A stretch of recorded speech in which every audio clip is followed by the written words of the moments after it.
Hello everyone, welcome to the session. आप सभी का बहुत बहुत स्वागत है। इस वीडियो में हम डिस्कस करेंगे कि एसबीआई क्लर्क के लिए हमारा 100 डेज का प्लान क्या होना चाहिए। अगर आप एसबीआई क्लर्क या जूनियर एसोसिएट, बहुत सारे लोगों को ये टर्म ध्यान नहीं रहती तो इसलिए मैंने यहाँ एसबीआई क्लर्क लिखा है। तो एसबीआई जूनियर एसोसिएट 2024 एग्जाम को टारगेट कर रहे हैं, तो अगले 100 दिन आपको क्या स्टडी प्लान बनाना चाहिए, किन टॉपिक्स को टारगेट करना है, कैसे पढ़ना है, कितना टाइम डिवोट करना है, कौन से राइट सोर्सेज हो सकते हैं, तो इन सब चीजों पे इस वीडियो में बात करेंगे हम। एंड तक आप जरूर देखिएगा। तो सबसे पहला डाउट जो आपके दिमाग में आ रहा होगा कि नोटिफिकेशन कब आएगी, तो एसबीआई क्लर्क की जो नोटिफिकेशन है वो किसी भी टाइम दिसंबर एंड तक कभी भी या जनवरी के मैक्सिमम जनवरी के फर्स्ट वीक में आपको देखने को मिल सकती है। ठीक है। और जो आपकी यहां से डेट ऑफ एग्जाम होगी, प्रिलिमिनरी एग्जाम जो होने जा रहा है आपका प्रीलिम्स एग्जाम, ये 22 फरवरी ऑनवर्ड होगा। ठीक है। मल्टीपल शिफ्ट में पेपर होता है तो 22 फरवरी के आसपास होगा। और जो आपका मेंस एग्जाम होगा यहाँ पे, मेंस एग्जाम, वो अब यहाँ पे एक और चिंता की बात ये है कि अगर आपकी नोटिफिकेशन दिसंबर में आती है तो मे बी ये जनवरी के लास्ट में भी हो सकता है या फिर फरवरी के फर्स्ट वीक में भी हो सकता है। ठीक है। अगर ये थोड़ा सा जनवरी के फर्स्ट वीक तक जाती है तो फिर ये 22 फरवरी को पेपर होने के चांसेस है, क्योंकि जब भी नोटिफिकेशन आती है तो नोटिफिकेशन से वो आपको 45 डेज देता है प्रीलिम्स के एग्जाम तक। ठीक है। और उसके बाद फिर आपको आगे 45 डेज मिलते हैं मेंस एग्जाम तक। तो टोटल मिला के चलें तो 101 डेज आपके पास है और इन्हीं 100 डेज का प्लान हम लोग यहाँ पे डिस्कस करेंगे। ठीक है। चलिए शुरू करते हैं। तो सबसे पहले एग्जाम पैटर्न को समझना जरूरी है। अगर आपको प्रोसेस ही नहीं पता होगा, आपका लक्ष्य कोई एक पेपर देना नहीं है, आपका लक्ष्य फाइनली सेलेक्ट होना है। तो अगर मुझे जूनियर एसोसिएट बनना है एसबीआई के अंदर तो मेरा प्रोसेस क्या होगा, तो उस प्रोसेस में सबसे पहले आपका एक प्रिलिमिनरी एग्जाम होगा जिसमें टोटल 100 क्वेश्चन होंगे 100 मार्क्स के, और 1 आवर आपको यहाँ मिलेगा। सेक्शनल टाइमिंग रहती है 20 मिनट, क्वांट और रीजनिंग के 35 क्वेश्चन, इंग्लिश के 30। कोई सेक्शनल कट ऑफ नहीं होती, नेगेटिव मार्किंग 1/4 होती है। ठीक है। और यहाँ जो कट ऑफ जाती है वो स्टेट वाइज जाती है। तो मैं पूरा, अब हर एक स्टेट मुझे याद तो नहीं होगा, पर आप अपने स्टेट का आइडिया लगा सकते हैं थोड़ा रिसर्च करके। ठीक है। उसके बाद अगर मेन एग्जाम की बात करूं तो मेन एग्जाम के अंदर आपको यहाँ टोटल 190 क्वेश्चन होते हैं जो 200 मार्क्स के होते हैं। यहाँ पे रीजनिंग और कंप्यूटर एप्टीट्यूड के 50 क्वेश्चन 60 मार्क्स के होंगे, बाकी सारे 50 क्वेश्चन, क्वांट के 50 और जनरल अवेयरनेस 50-50 और इंग्लिश 40-40। और टोटल जो टाइम मिलेगा वो 2 घंटे 40 मिनट मिलेंगे, जिसमें आपको क्वांट और रीजनिंग में 45-45 मिनट मिलेंगे और जनरल अवेयरनेस और आपका इंग्लिश में 35-35। यहाँ भी कोई सेक्शनल कट ऑफ नहीं होती और जो नेगेटिव मार्किंग होती है वो 1/4 होती है। ठीक है। इसमें एक और होता है कि जब आप स्टेट वाइज जब आप अप्लाई करेंगे तो वहां की आपको लोकल जो लैंग्वेज होगी उसका भी नॉलेज होना चाहिए। ये ज्वाइनिंग से पहले चेक किया जाता है, तो वो स्टेप भी जरूर याद रखिएगा जब आप फॉर्म फिल करें। ठीक है। अब आते हैं इंपॉर्टेंट पॉइंट पे। छोटी वीडियो रखेंगे, बहुत लंबी वीडियो नहीं होंगी, तो कैसे कैसे किन चीजों पे आपको ध्यान रखना है। तो सबसे पहली चीज जो आपको ध्यान रखनी है, set your priority topics for prelims and mains. आपको ये जरूर देखना है कि आपका सिलेबस तो देखो क्वांटिटेटिव एप्टीट्यूड है प्री में भी और मेंस में भी, रीजनिंग एबिलिटी है प्री में भी मेंस में भी, इंग्लिश लैंग्वेज है प्री में भी और मेंस में भी, लेकिन आपको यहाँ प्रायोरिटी तय करनी पड़ेगी। अगर आप देखेंगे प्रीलिम्स के अंदर जो आपके क्वेश्चन है वो स्पीड मैथ के क्वेश्चन होते हैं, डाटा इंटरप्रिटेशन के क्वेश्चन होते हैं, अर्थमेटिक के क्वेश्चन होते हैं। तो आप ये टारगेट करिए कि 35 में से मैं कौन से क्वेश्चन स्पीडली कर सकता हूं, क्योंकि यहां पे आपके पास सिर्फ 20 मिनट है। 20 मिनट में 35 क्वेश्चन है, तो आपका टारगेट होना चाहिए कि पहले मैं स्पीड मैथ, ठीक है, पूरा जिसमें क्वाड्रेटिक इक्वेशन, नंबर सीरीज और सिंप्लीफिकेशन वाला चैप्टर आता है, कि ये टारगेट करूंगा।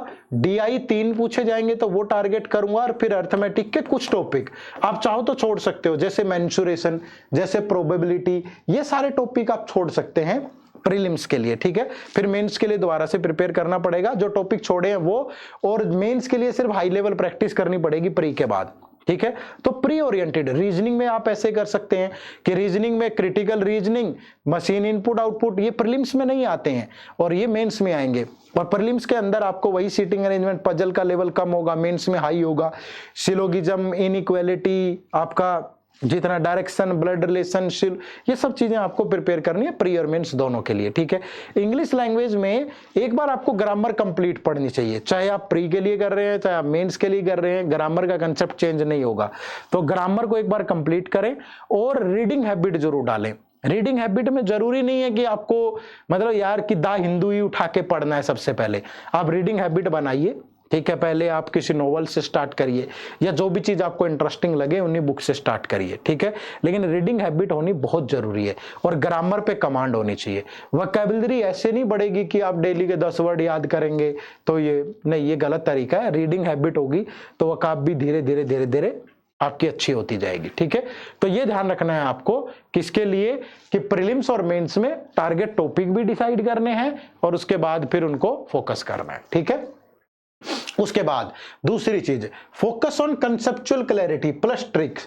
देखो भैया, अगर प्रीलिम्स की बात करूं तो 20 मिनट में 35 क्वेश्चन क्वांट के हैं, 20 मिनट में 35 क्वेश्चन रीजनिंग के हैं, तो ये क्वेश्चन होंगे ही नहीं अगर आपको ट्रिक्स नहीं आती होंगी, ठीक है। लेकिन ट्रिक्स अननेसेसरी नहीं, कोई आपसे कोई ये जो इंस्टा पे ये आप यूट्यूब पे फेसबुक पे ये देखते हो ना जादू वाली ट्रिक्स, वो पेपर में काम नहीं आती हैं।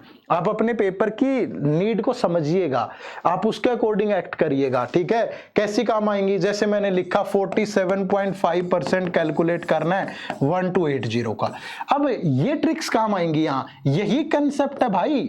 ये परसेंटेज का एक कंसेप्ट है जो आपके कम से कम 15 से 20 सवालों में यूज होगा। बताओ, एक ऐसा कंसेप्ट बता रहा हूं जो 15 से 20 सवालों में यूज होगा। क्या कि आप इस परसेंटेज को हमेशा ब्रेक करना सीखो। जैसे ये 50% माइनस 2.5%, 50% मतलब इसका आधा 640, ठीक है। 2.5 मतलब इसका 10% लोगे तो 128 होगा, इसका आधा 5% 64, इसका आधा 2.5% 32, इसमें से माइनस कर दो तो 608 आ गया। देखो सेकंड्स में आपने निकाल लिया। तो ये कंसेप्ट होंगे, ठीक है। कोई ऐसे उल जुलूल ट्रिक्स नहीं होगी कि 47 into 43 तो 7 into 3 21, 4 का नेक्स्ट नंबर 5 होता है, 4 into 5 20।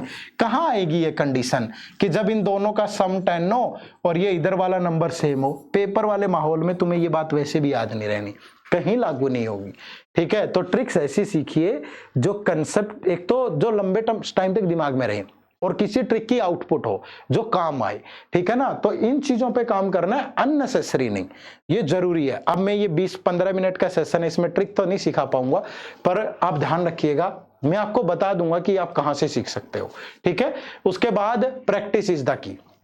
क्वांट रीजनिंग और इंग्लिश आपकी प्रैक्टिस मांगेगी भाई, बहुत प्रैक्टिस मांगेगी। और प्रैक्टिस करने का जो सही तरीका है, सबसे पहले टॉपिक वाइज करनी है, ठीक है। टॉपिक वाइज कोई भी टॉपिक आप कंप्लीट करो तो उस पे 50 क्वेश्चन एटलीस्ट सोल्व करो। आपने आज नंबर सीरीज पढ़ा है तो नंबर सीरीज आपने अच्छे लॉजिक पढ़ लिए, सारी चीजें सीख ली, 50 क्वेश्चन प्रैक्टिस करो। फिर अगले टॉपिक पे जाओ, क्वाड्रेटिक इक्वेशन पे, फिर 50 क्वेश्चन। इससे पहले सिंपलीफिकेशन करो 50 क्वेश्चन, परसेंटेज करो 50 क्वेश्चन, फिर उसके बाद दूसरे। पहले कंसेप्चुअली अच्छे से सीखो, फिर उस पर प्रैक्टिस करो, फिर अगले टॉपिक पे जाओ। सेम रीजनिंग में, सेम इंग्लिश में।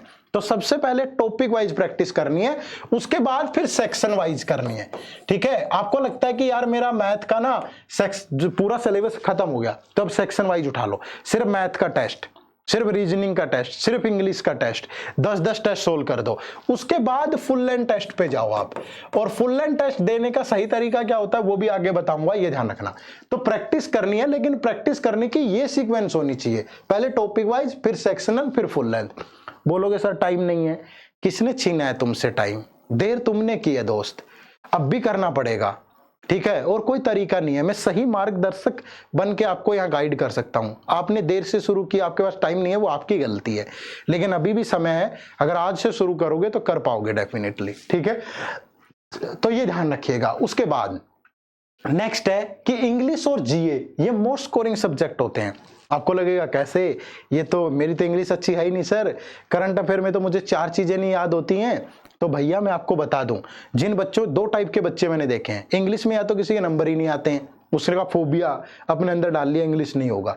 और कुछ ऐसे बच्चे हैं जो इंग्लिश में मतलब प्री में 30 में से 30 भी स्कोर कर जाते हैं और मेंस में भी 40 में से अच्छा खासा स्कोर।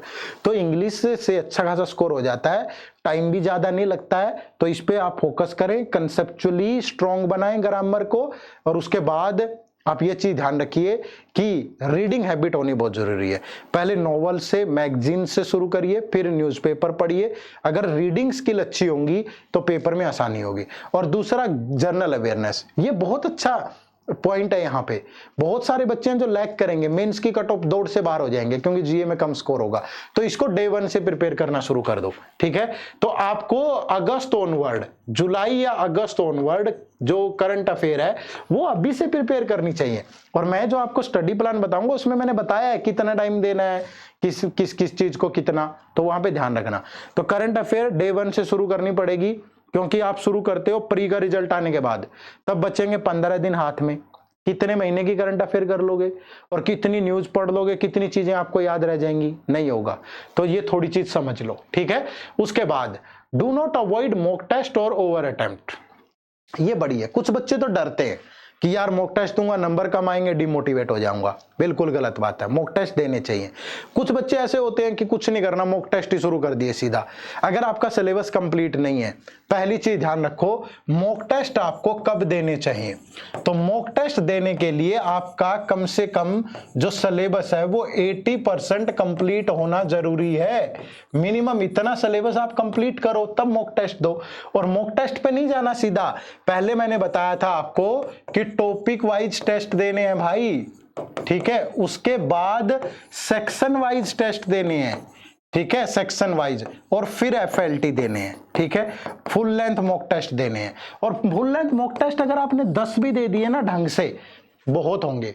लेकिन देने का तरीका क्या है, आप क्या करते हो, एक मॉक टेस्ट दिया, नंबर आए 50, आगे निकल गए, कोई मतलब ही नहीं है। तो ऐसे मॉक टेस्ट देने का क्या फायदा, जो आपके पास है ऑलरेडी। आप क्या कर रहे हो, मॉक टेस्ट का पर्पज क्या है, मॉक टेस्ट किस लिए होते हैं। तो मॉक टेस्ट देने का तरीका देखो सबसे पहले एक डायरी लगा लो, उसमें लिखो मॉक टेस्ट 1, ठीक है। आप मॉक टेस्ट दो, आपने मॉक टेस्ट दिया, जैसे प्रीलिम्स का एक टेस्ट दिया 1 घंटे का है, फिर इस पे 1.5 घंटा लगाओ इसका एनालिसिस करने में, ठीक है। एनालिसिस कैसे करेंगे, एनालिसिस के लिए यहां लिखेंगे मिस्टेक नंबर 1 कि मैंने इस मॉक टेस्ट को देते हुए क्या गलती करी, मिस्टेक नंबर 2 और मिस्टेक नंबर 3, कि ये 3 गलतियां मैंने करी इस मॉक टेस्ट के अंदर।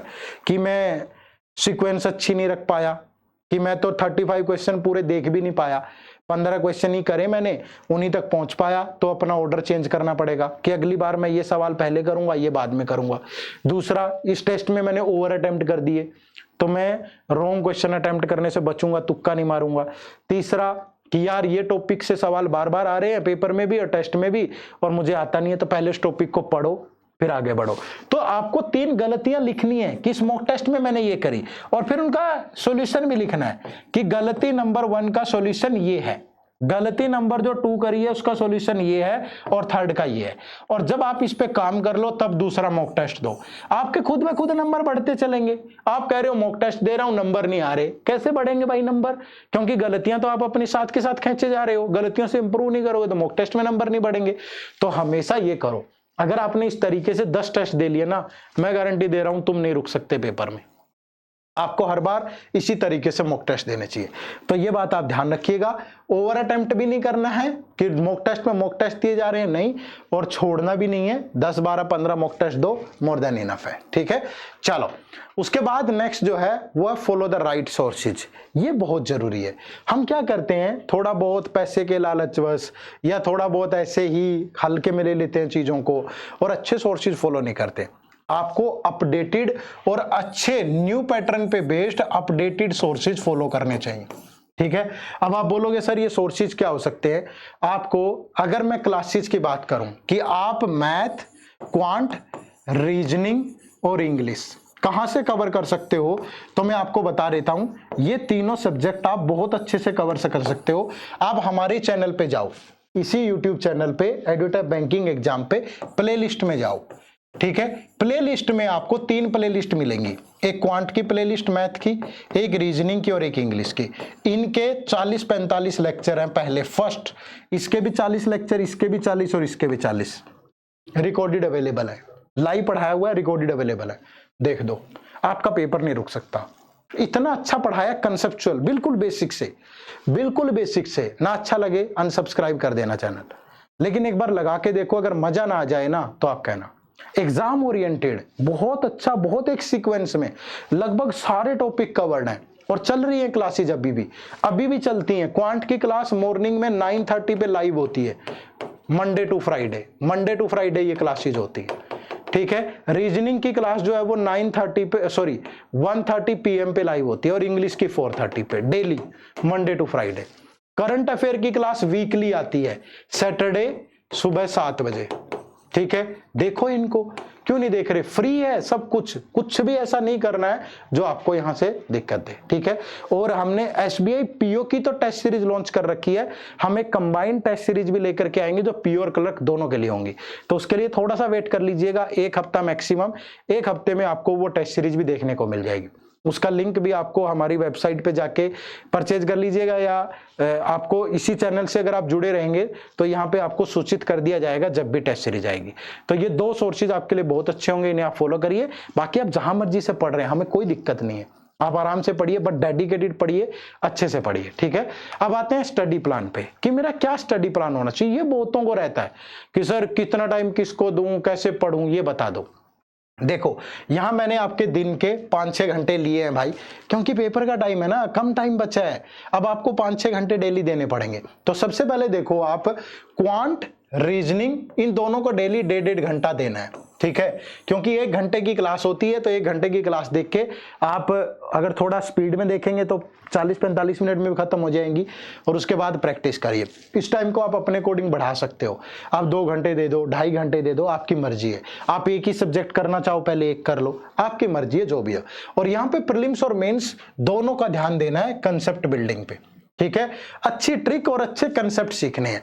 डेली इंग्लिश को 1 घंटा देना है, ग्रामर को, ठीक है, ग्रामर को समझना बहुत जरूरी है। और 30 मिनट आप कम से कम रीडिंग करें, कम से कम रीडिंग करें।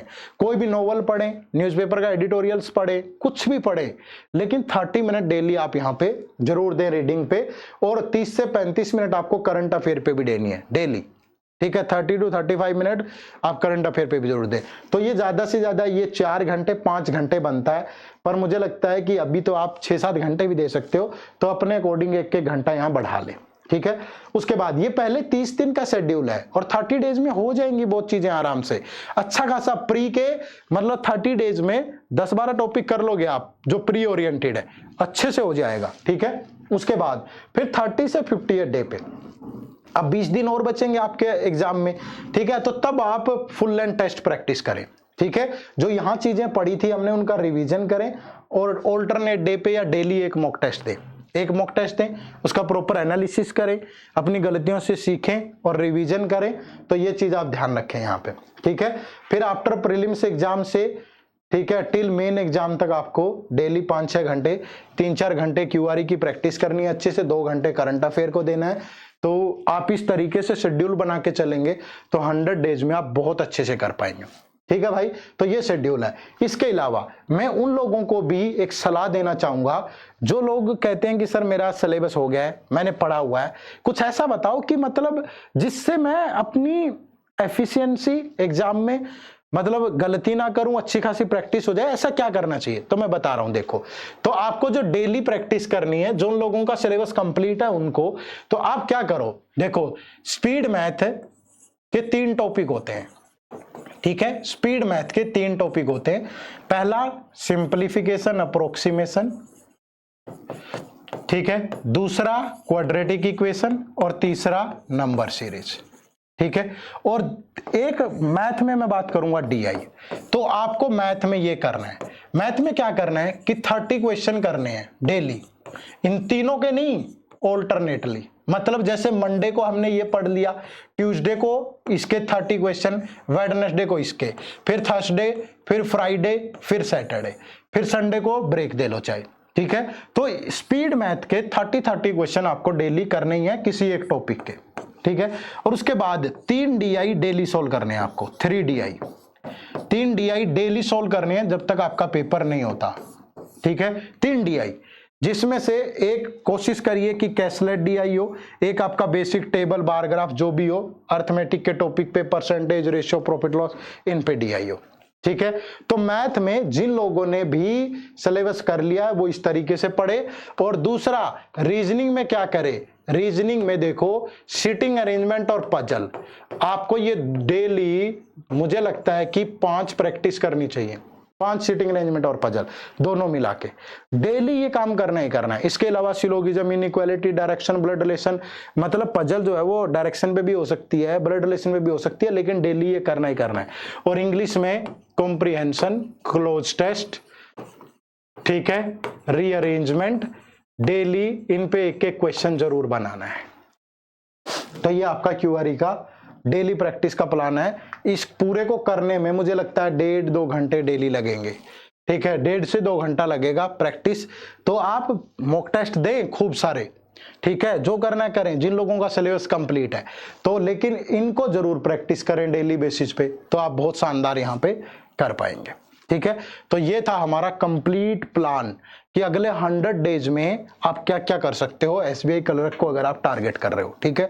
बुक्स वगैरह भी मैं बता सकता हूं, लेकिन आप यकीन मानिए ये बुक्स पढ़ने का दौर नहीं है, ठीक है। बुक्स आपको पढ़नी चाहिए, मैं भी इस हक में हूं, लेकिन पैटर्न, अपडेटेड चीजें जल्दी जल्दी चेंज हो रही है और आजकल इतना जल्दी बुक्स में अपडेट नहीं होता है, ठीक है। तो ये थोड़ा ध्यान रखें। तो आप ऑनलाइन ही कोई भी टेस्ट सीरीज ज्वाइन करें, कोई भी आप क्लासेस देखें, उसके बाद जो बेस्ट है वो मैंने आपको बता दिया मेरे अकॉर्डिंग, ठीक है। हमने अच्छा पढ़ाया, आप पढ़िए फ्री में आराम से, टेस्ट सीरीज का इंतजार करिएगा। पीओ की टेस्ट सीरीज ऑलरेडी दे रहा है, हमारी वेबसाइट पे जाके ले सकते हैं, इसी वीडियो के डिस्क्रिप्शन में लिंक है, ठीक है। क्लर्क वाली का वेट कर लो, 1 वीक तक आप तक आ जाएगी, ठीक है जी। चलो, तो ये प्लान था, उम्मीद करूंगा बेहतर लगा होगा।